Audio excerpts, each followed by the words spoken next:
Lungwa ngaiti zvedawe zvepamutemo tichitevedza tsika dzechivanhu tichingambidza changamiro nemaboka kusvika pavaita vana baba tichakumbira muchirakaviri muchiteva mashure mangu tiuchireze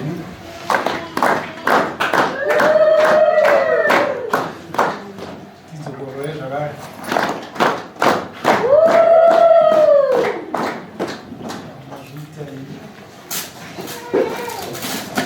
kuti titaure tichinzwisana munyara dzavana.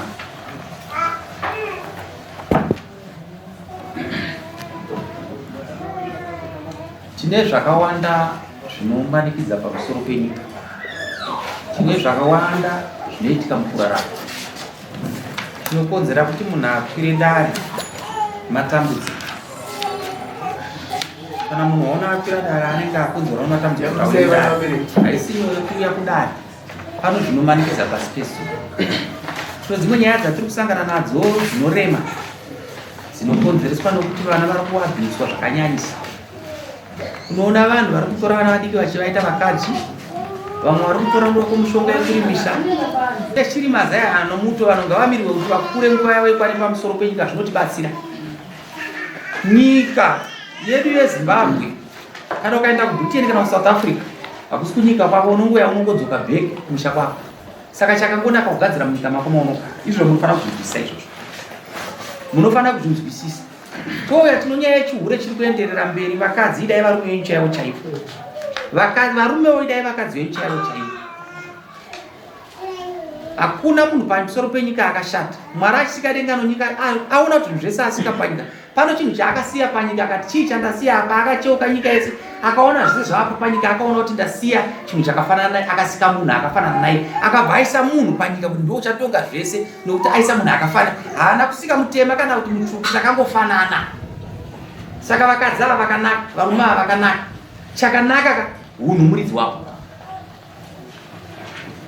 Izvo vakadzi ava tikati sungai munomba vana kumwe munhu anoti kahembe kaakapfeka tikamuti anhuke bhongo indaanhuke tobva taona nyika yacho. Iyo switi inofanira kudyiwa iri muchipepa, chinhu chakanaka chaizvo. Muchibuda mumba murume nomukadzi, tasati mukadzi wako zvaakapfeka zvinoita kuti aende kumira pamberi pevanhu. Muri kuisa kudisplaya munyama yenyu panyika pano kuti tizvione. Izvozvo zvakaipa pamusoro penyika. Kuya tinonyaya kuti vababa naamai kana achigara novana, unonzwa munhu achiti kurumbidzai kupinda mumba. Baba wenyu vari kuita sei? Vari kuuya. Uri baba chaichaiwe. Baba anofanira kugamuchirana novana vake norudo. Norudo. Kunzwa vana vachimhanya kutambira baba. Iwe ukamuya kanaka kuvana vako. Kana vana vako waita mhondoro, unoendepi? Kana vana vako waita mhondoro, unoendepi?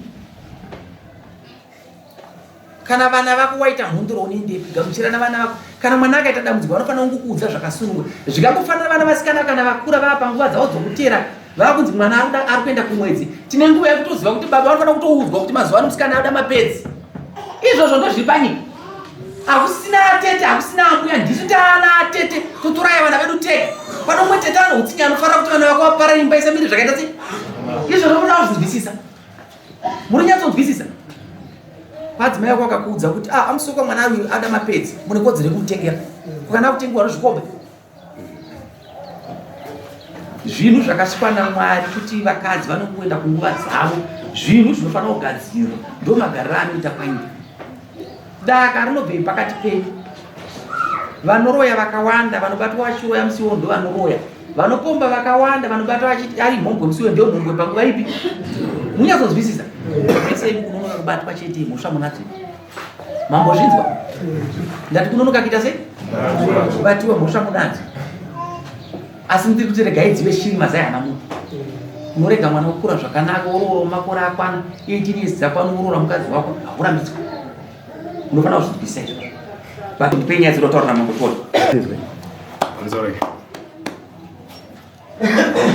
Ndakambofamba rwendo kuenda ndaenda kumutsvaga mari. ndobva ndadzoka.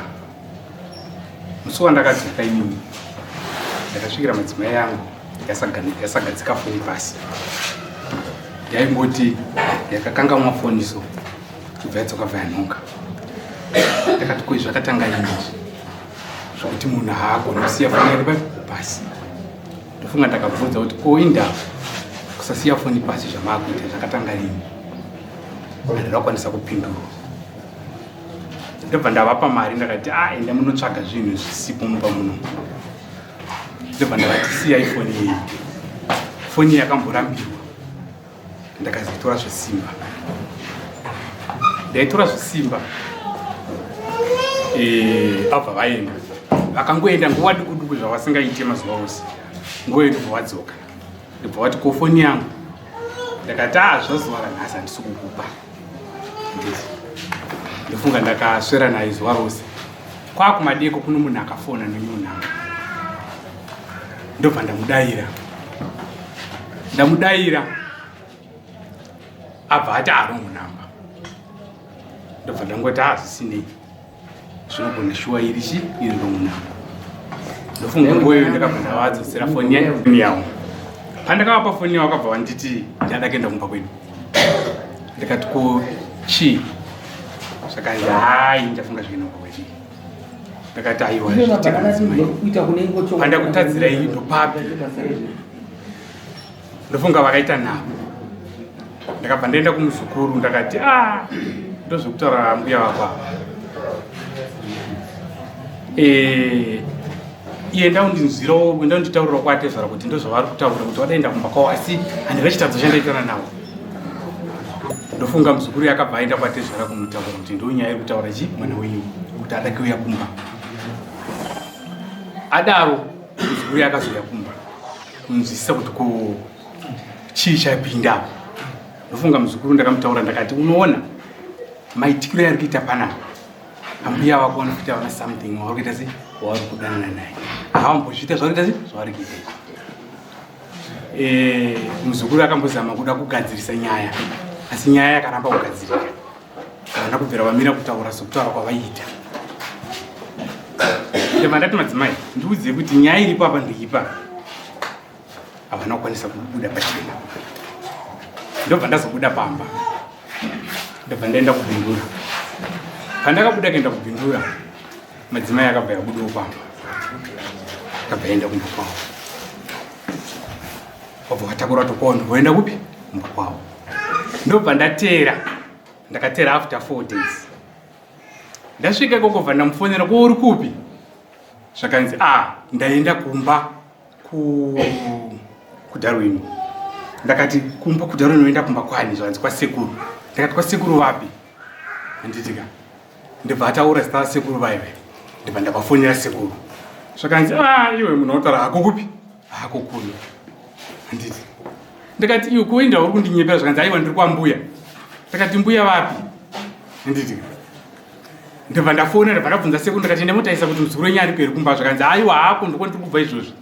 Ndibva ndafona futi ndakati iwe wati iwe uri kupi? Zvakanzi aiwa ndiri kwababa. Achinja. Ndibva ndafona futi kwababa kwacho ndakati varipo here? Zvakanzi havapo. Zvakanzi aiwa ndiri murodhi ndakuuya. Ndakati uri papi izvo ndimutse bhaiki ndiuye pauri? Zvakanzi aiwa mira wakaita sei wakadaro ndimirire parodhi ndiri kuuya. Ndofunga ndakagara parodhi zuva rese pa10 of kumadzimai. Sisi vacho vakazouya ipapo takabatsirana kumira. Auya ndibva ndabvunza ndakati iwe une nyaya yaurikuita iwewe. Nyaya yako iwewe ndaibata. Saka uno munhu uri kufambidzana naye. Zvakanzi aiwa ndozvokunyepezvo. Ndakati amira. Handiti rege ndipiwe nhamba dzemunhu wacho ndinoti foni mako hadzimwe here. Nguvayo ndibva ndafonera munhu anga ari pa10 of. Ndakati ndipowo nhamba dzababa ashandi. Ndibva ndapiwa nhamba dzedzo. Ndichipiwa nhamba foni haina bvira yazobuda. Yakabva yarambirwa. Takambozama pano shamwari kuritsa foni. Foni vaita sei yarambirwa. Ndakati zvisinei zvinowanikwa. Handiti abva vaenda kupi? Kumba kundofunga takabva tatakura pabhaiki 333 voenda kumba kwavo. Vaenda kumba kwavo. Mangwana acho ndibva ndafonwa nomunhu uye wandakati ndipe nhamba. Zvakanzi ko iwe waudza sei munhu uyu wandakapa nhamba ndakati aiwa ndisiri ndamudza asi munhu wari kufambidzana naye ndiyamudza zvakanzi tondibvunza kuti iwewe wakapire futi nhamba dzako chi ndiri kutaura mafambiro yakaita nyaya yacho ndikutaura mafambiro yakaita nyaya yacho zvadaro ndofunga ndakazofona kunani kuno murumwe ndakati ko madzibaba mweya wai wamuri kuita inge wani uri mupostori wani wonaka mwana wangu mwana mudiki uyu unokwanisa ere kuzomuchengeta ndakufonerani baba ashandi zvakanzi andidana nomukadzi wako ino ndakati munoona nyaya yenyu mimi munoita sei munowirirana ndofunga ipapo tagara madzimai angu vandati madzimai dzokerei kumba ndobva vati aiwa ini zvokudzoka kwandichada zvogara pachipari ndinoita nazvo ndakati aiwa mukadzi hatina yatakatadzirana handiti ndadaro ndobva vanditi imimi nyaya yemakazoiziva sei ndobva ndati ndakaudzwa nababa ngoni handiti zvino baba ngoni ava handina kubva musi wandakambotaura nawo ndaimunyepera handiti mangwana yacho ndasvika kumba ndakaona bangoni asvika kumba zvakanzi iwewe ndau unengi muzukuru wangu muzauya nomeseji yakanyorwa nomukadzi wako kuti iwe ndiwe wakataura kuti zvakati atondiratidza foni ndakati nyaya ndakataura sekuru ndaitokunyeperai ndichida kuona kuti munhu nyaya inofamba sei ini ndakambotaura nemi zvakanzi hatina musi watakambotaura tese ndakati inini vanhu ava vari kufambidzana zvinova ndo zvakabvira muzukuru wenyu papi panapa zvakabva ndati alright sinei zvinoita sei zvinowanikwa ndofunga mukadzi anga akwereta mari yemukando zvanga ndisingazivi ari uko akabva achiterwa nanamai yomukando kumba kupi kumba kwawo kuti auya kubhadhara mari yomukando adaro ndofunga bva auya uko ndobva anzi kuti inini murume wetu abhadhare mari gendimuyendere kumapurisa ini ndakakwereta ndirumba kwake kurwa kuti mari ndakashandisa ndirumba kwake asi ina handaiziziva takakweretawo chi mari asvika kumapurisa ndobva andifonera kunzi uya kuno mukadzi wako ari kuno ndofunga ndakabva ndaenda kupi kuya ndobva asvika mbataura nyaya polisi akabva mudzati nyaya yako inonetsa nekuti pawakaita zvinhu zvako ngori ngoriweke tizive kuti wakwereta uri kupi iye zvako kumba kwakwabvirike zvikanzi ndandamboenda kuzorora ndatodzoka kwangu ndofunga kubva ipapo takabva tataura nyaya yekuti adzoke kupi kumba ndikati iyi nyaya yako iyi mukadzi zvakanzi zvoshuwa nyaya iyi ndaidana nomunhu dana kwandaita nomunhu uyu akanditi mimi munoda vakadzi vangu vadiki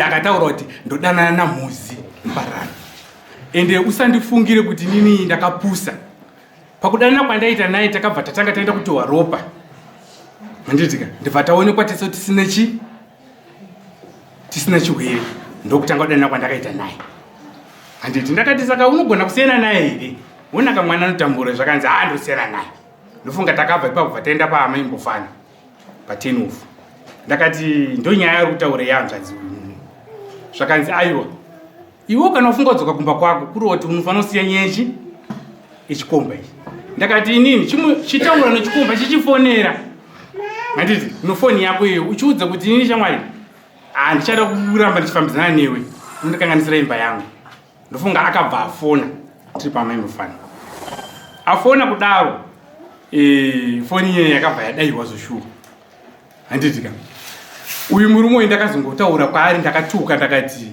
wairamba siku nemadzobo kuti undanechi mukadzi wangu handiti ndakabva ndatuka kutuka kwandakaita murume uyu akabva amusa mota akabva enda kumba kwangu handiti asvika kumba kwangu akasvika ndisiko tandiri kwamaimbofana ndofunga handadzi wangu waripo ipapo akasvika akabvunza baba waripo iri panapa zvikanzi awapo ngoye ndobva adzoka ndobva aziva kwamaimbofana nenyaya yemukando unoti vaitaurirana asvika ikoko aida tondorwisa ana maimbofana vakatozobata dhoo rakazovharwa naiye mudzimai wangu handitika ndakati saka munhu aida ndikuisira mukadzi wangu ndofunga abva ipapo ndakabva tabva nomudzimai ndakati mudzimai iwe zvishuwa ndazviona kuti nyaya yako iwe wazvipira wega kudodzoka kumba kwako saka tichibva pano nhasi tiende kubhindura ndoda kutengera foni nokuti kafoni kaona kwakatsemuka handiti norimwe line handiti nochikafu chomwana handiti toona kuti iwe ungazobva sei kumba kushiya kugara kupi kumba ndibva taenda kubhindura vandasvika shuwa vanamutengera chikafu vanamutengera anofunga kafoni kataida takakashaya musiwo handitika ndivandamutengera rimwe line ndakati chisiya kusanyisa line nawaitaura nani namuziri handiti tasvika uku akabva aenda kumba kwawo. Ndikamuti mangwana kusindosangana kwasekuru. Umwe sekuru wakari kukupi village. Mangwana acho tasvika kumba kwasekuru kwekindauya nokafonika kuti ndumupe mudzimai. Takangogara ndofunga hazvina kupera 2 minutes. Muzabva afona pafoni namba nyowani dzipi? Ziya. Afona kudaro ndikabva ndati kodaira kafoni. Zvikanzi ndakati ku namba dzandakatenga nozuro akupona futi apa. Wadiri kudaro iyoyo. Nditi zvakanzi ndakati enda kudairira panze chibuda munhu. Abva abuda panze paimva apedza 30 minutes achitaura pafoni. Ndakabva ndamutera ndakati ona kanyaya tainga kwasekuru hatisati tataura. Nguva yakupedza panze yendese yawandisa. Tidzokere mupi? Tidzokere mumba. Ndofunga ndabva tadzokera mumba. Ndibva ataura nyaya yake yese yokudanana kwaita nani nomurume. Ndakati sekuru munondogona kuitwa problem naatezvara. Chindisvisirei nyaya yemudzi kuti ndo nyaya yakabvira kumba yokuwirana nomurume upi uyu. Handitika ndofunga sekuru vakazoenda nonyaya. Vaenda nonyaya ndofunga takagara tumazuva ndakafunza kuti pamwe mudzimai wangu atera zvakataura. Ndikazomuti fona futi umudzi kuti handisi kuda izvozvo. Ndofunga ndakazofona kumurume ndakati nai murume chonharo dzaukuita ndodzipi pamukadzi wangu iwewe. Handiti murume akanditi aiwa asingadi kutaura naiwo ndataura nasisi vacho ndovakanditi ndoda basa. Handiti ndikati kona sisi vacho makazivana kupi futi wataura nasisi vacho. Akanzi aiwa ndovakanditi ndoda basa. Ndakati zvisinei zvinowanikwa. Ndadzokera kumba ndobva ndamufonera mukadzi musi weflight. Ndakati hatisangani kupindura. Da kuti titenge hembe dzomwana. Handitika plus wona kanyaya yako iyi tinofanira kuti titaure. Iye zvekuti ndikuregere tinofanira enda naye kupi kwamambo kuti munhu uyu asazoramba achikutera tasaona kuramba achifona. Ndofunga tasvika kupindura ndakabva ndabata foni yanga ndamupa nyowani. Ndibva ndona nhamba dzemurume dzakasave out date mufoni mupi. Vanoti no idzi nhamba idzi dzichiri mufoni mako. Indava nhamba dzichiri mufoni mako. Ndakabva ndaisa message nguva ipi? Nguva iyo inini. Ndakati masora sei date. Ndini ndakabva ndakanda message nhamba dzipi? Murume uyu akabva afona nguva iyoyo. Zvakanzi kuda kutaure futi iri panhamba idzi. Handitika ndofunga paakataura kudaro kuda kutaure futi panhamba idzi. Handitika uyu akabva ati handisiri ndaisa message iwe. Uyu akabva akata murume uyu. Akata kudaro ndakamisa mbama ndakati uda kundiitisa iwe. Tiri kupindura. Ndamisa mbama kudaro. Handitika ndakabva ndachifonera murume ndakati nharo dzako ndodzipi iwewe. Nguva iyoyo nofoni yangu dzakuramba iwe uchiita teki nomukadzi wangu. Handiti ini ndikakuudza kare chisiyana nomudzimai wangu. Handiti zvadaro ipapo ndofunga mukadzi takabva ikoko kubindura. Ndakati aiwa tichienda kwagogo. Tabva bataenda kwagogo. Tasvika kwagogo wanga uri musi wa16 December. Takabva tarara ikoko. Ndakati mangwana tiende unotaura nyaya yako pamberi pachifi. Handiti kuti ndozvawaita. Ndofunga tamuka pai kuseni ndibva tauya. Ndibva takwira mota ndibva tasvika apa pa10 uvekuenda kwakobe. Zvakanzi ndinyari. Zvinhu zvokuti zvakatongwa nyaya yokuti ziri kubuda mafonu. Handisi kuda. Kana ukasvika ndikuzviramba. Handiti ndikati kuiwendawa ndifunga piva takapakainga takapedza more than 30 minutes tichinetsana. Ndakazobva pezvo chiramwa zvokuti hembe dzanga tatenga kubhindura dzedzi. Handiti nemapushi ake anga atenga ndakabva ndadzokera nazvo. Ndakabva ndamusiya papi ipapai. Ndakabva ndadzoka bva ndakwira mota bva ndadzokera kumba. Ndabva ndasvika mangwanirezi ndabva ndagara. Uri musi wa16 December. Saka ndonyaya mufambiro wakaita Pesa nayo. Ya ndikunga testa zvinhu. Wazizwa here ne. Parano azvinhu. Ngati teita ndoro zvonoziva kuti. Zoro chana. Nyaya kutaura baba ndinazviziva. Chandikuziva ndechekuti vane musi wakaisa message. Phone mama.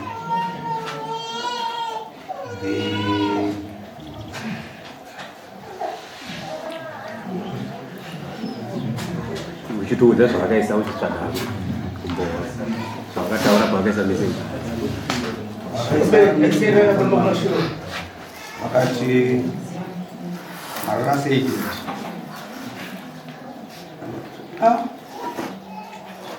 ndivani uri kunditi marasei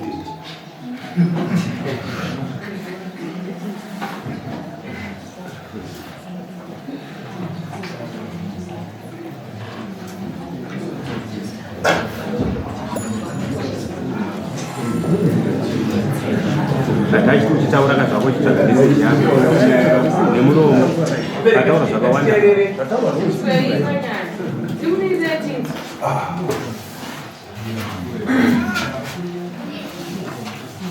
Anzi arasedeti unondiwa arasedeti ndiwani vati ndina maitindo amaitindo okupi akati okumadzima mai ndokuya kumukana ndikati sorry wrong number zvanga achitaura kuti ndakafona andakufona imessage yandaitaura naye ndikati make wrong number zvakanzi hausi babashandi here ndakati ndini zvakanzi ndiri kuuya ndikati unouya kupi umbori aniwo uri kudei tazivana kupi ndichibvunza pamessage zvakanzi kana usiriwe alright bo ndabva tagara ndabva azokanda futi message ndabva ati zvoni shamwari kana wamba usingazive nemukadzi wako kufambidzana naye rega nditukudza chokwadi ndikati handina mukadzi wani kufambidzana naye upi mukadzi wako kutaura kuti wandi kufambidzana naye une chii changu iwo chaukaona chiri kuratidza kuti kufambidzana nemukadzi wako une message here wakandibata here chii chiripo chiri kuratidza kuti chiri kufambidzana nemukadzi wako ndabva nditi kana wanga usingazive mukadzi uyo mukadzi iyoyoyo ndakatomutorerawo munhu kushamba sokunditorera kwaurikuita iyoyo ndo matorera ndikamuita mubvunze kuti munhu anonzi Thomas ndiani akaita vana 2 nemunhu anonzi Thomas kwangu akaitawo 2 vakafa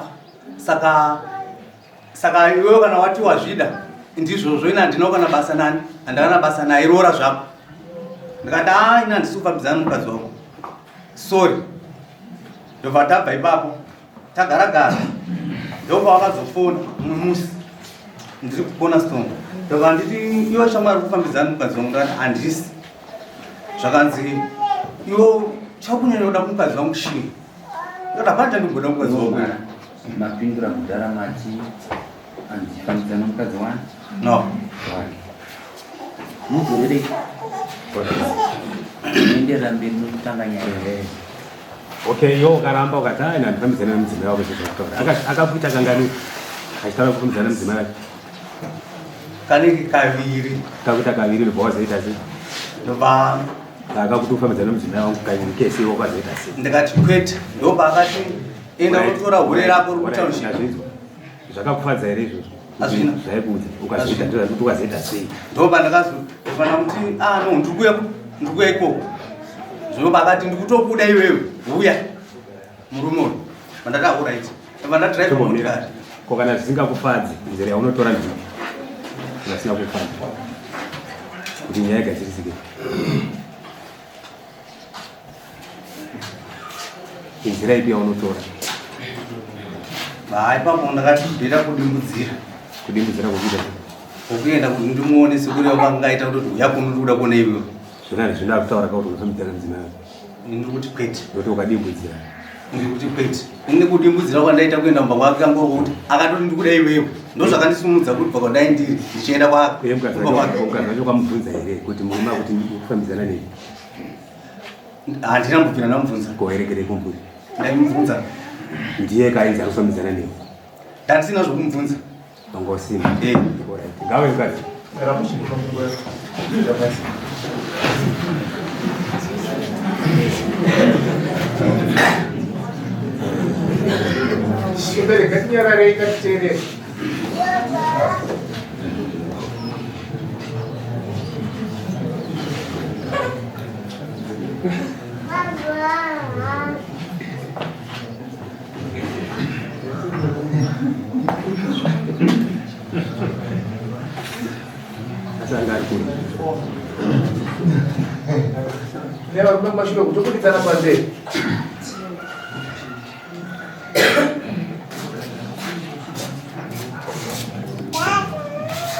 Dautu mirai papa mai.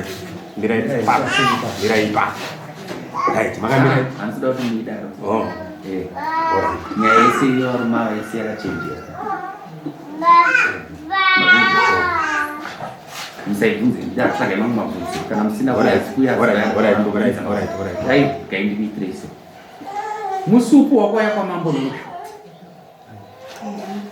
Hauna musi wakaya kwa mambo ukaperera pakona. Kumusi wakaya kwa mambo uchitaura na mambo chikuyoka. Chichanga chaitika. Kutadza kuindira nokutukirirwa nokuruwa. Ndera ine. Maita dzakuira nemuchitukirirwa. Cheo zira chimunzi yapo. Muraishi yangu. Ari? Muraishi yangu. Murume wako ndopikwa. Kuende murume wako. Ari murume wangu. Angari. Kwa hiyo zvinachi 8 months aina nosiyaumba kwedu achachandida. Saka ndizive kuti kudana wakashukuta. uri kuti akari murume nebvaari kusiya kumusha kwake. Akatonondisiya ega ndokusatondida akasara nemunhu wangu tandakaparikana mukoma nemunhu. Yanga iri kuti akaenda kukusira. Ndatadza kugarisana naye ane pamuromo nokuti aita akaita girlfriend kana akadii ndaibvunza nokuda kutaura. Ndatadza kugarisana naye sisi wangu ndowakasvikira varipo. Akaudza asisi wangu kuti munin'ina waye ndatadza kugarisana naye anotaurisa. Saka ndatirega endende kunomusiya munin'ina ndiye mutsvene ndowandikatokwanisa kuchembedzana naye. Baba wangu akati ndiri kuskimumirai ndiri kusvika ipapo akatiza baba wangu akasiya rairira sisi wangu kuti andichamuda munin'ina wenyu notubhegi twake notuchino kamwana kake handina chandikasiya kumba kwake. Yeye anyakutondiperekedza.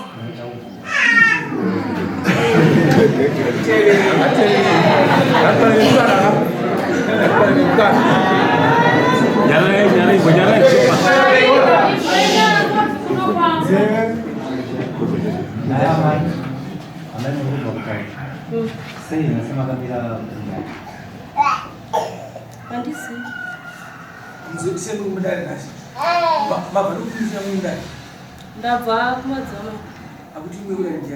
Ndauya neyangu nyaya ndichandisa.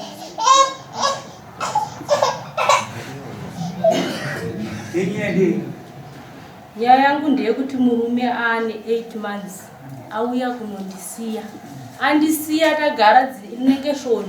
Abva atenge kunyora mameseji achinditukirira achidii iye aenda unondisiya achandida. Ndobva naye amai nababa ndodii naye murume iye ndiye akayangondisiya pano nokusandida.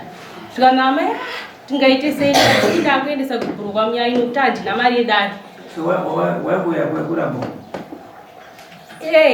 Ndaya kunomuramba nokuti gubhuro ndakatoendesa kare ratoone 8 months ririko. Handizivi kuti akatora here kana kuti haana.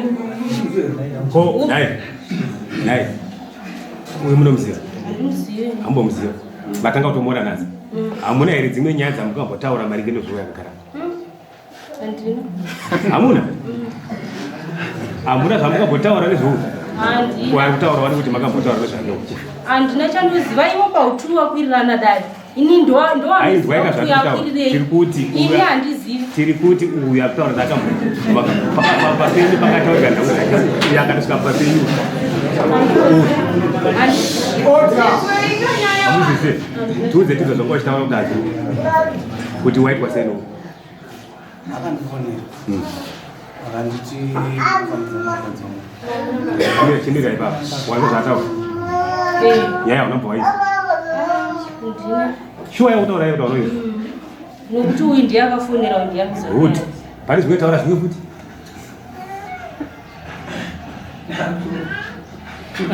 taura zvimwe ndakuti hanze akandidaidza murume wekumba kwake. uyo akanga asikwera vatangarire Mati pamukadaidzwa uyo anga ari kwera vakatidaidza ngwari manzwa ekuti hanzi paakashaidzwa uye imi maamuripo musi wacho ndandiripo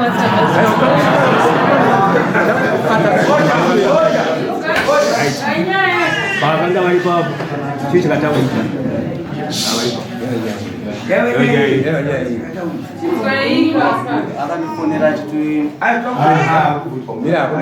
ini ndakanzwa nyaya yekuti uyu akafona achishaudha